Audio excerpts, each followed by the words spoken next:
Hello, everyone. Welcome to the Newsbrowse News broadcast. Metro.co UK reports that former President Donald Trump's vow to blockade the Strait of Hormuz follows the collapse of a ceasefire agreement between the US and Iran, who blame each other for the breakdown. This vital 60-mile-wide Persian Gulf waterway, crucial for a fifth of global oil and LNG, is now a focal point of regional tension. Experts like Dr. Qatayoun Shahande of the University of London and Dr. Andreas Krieg of King's College London warn that while Trump frames it as a coercive tactic, enforcing such a blockade would be a significant and dangerous military undertaking. The U.S. Navy would face challenges against Iranian naval tactics, and its ships could become vulnerable. A full closure is deemed extraordinarily dangerous and difficult to sustain, and even a limited blockade targeting Iranian ports is expected to cause global market instability, fear among shipping firms, and significant oil price hikes.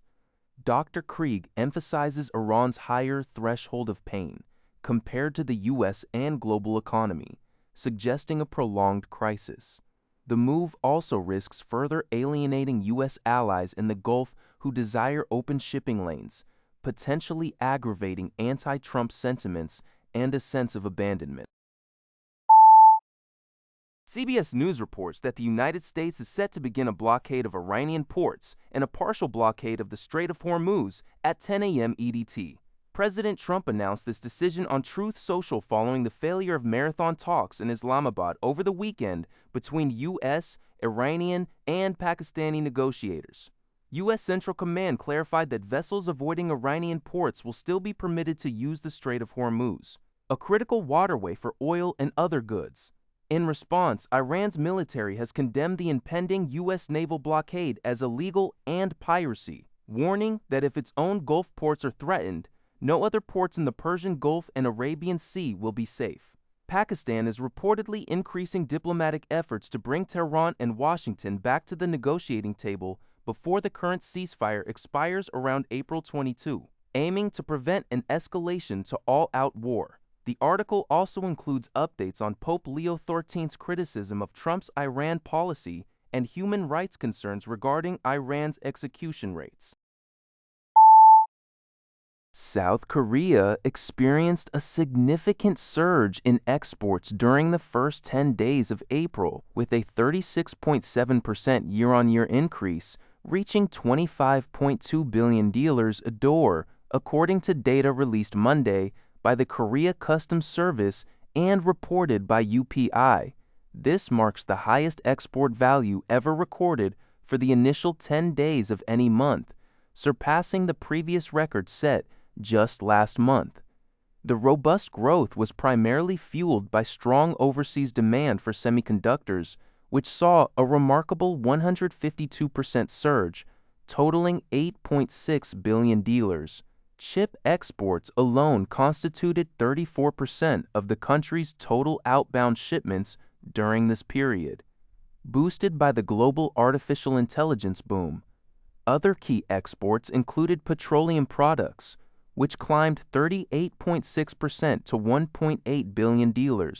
However, automobile exports decreased by 6.7% to $1.7 billion, and auto parts shipments dipped by 7.3% to $654 million. Exports to China, South Korea's largest trading partner, jumped by 63.8% to $5.7 billion, while shipments to the United States increased by 24% to $4.3 billion.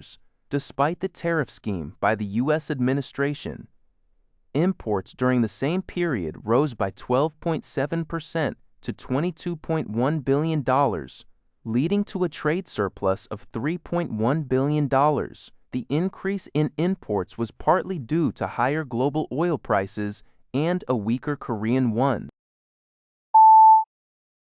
According to the Canadian press, the ongoing Iran war is significantly bolstering China's strategic advantage in the global clean technology sector. As worldwide energy disruptions intensify, particularly with the closure of the Strait of Hormuz and soaring fossil fuel prices, nations are increasingly accelerating their transition towards renewable power. China, which already dominates the manufacturing and export of electric vehicles, batteries, and solar panels, is uniquely positioned to capitalize on this urgent global shift. While Asian countries grapple with dwindling energy reserves, Chinese industry giants are seeing a surge in demand for their low-emissions products, with exports of clean energy technologies hitting record highs. This trend validates China's decade-long focus on energy security through renewables, contrasting sharply with the previous U.S. administration's drill, baby, drill approach. The crisis is prompting countries like Pakistan and Indonesia, traditionally reliant on fossil fuels, to turn to Chinese clean energy solutions. UPI reports that Democratic Congressman Eric Swalwell has suspended his California gubernatorial campaign. This decision follows multiple accusations of sexual misconduct and assault from several women, including a former staffer who alleged she was raped while intoxicated in 2024. The Manhattan District Attorney's Office has confirmed an investigation into the allegations. Swalwell, who denies the claims as politically motivated, had previously stated he would fight the serious false allegations. His campaign suspension comes after several colleagues, including Reps. Jimmy Gomez and Adam Gray and Sen. Adam Schiff withdrew their support or resigned from his campaign. Furthermore, over 50 former Swalwell staffers signed a letter demanding he suspend his campaign and resign from Congress. Rep.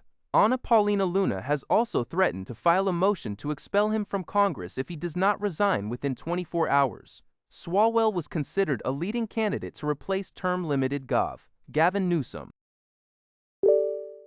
That's all for this video. Thank you for watching. See you in the next video.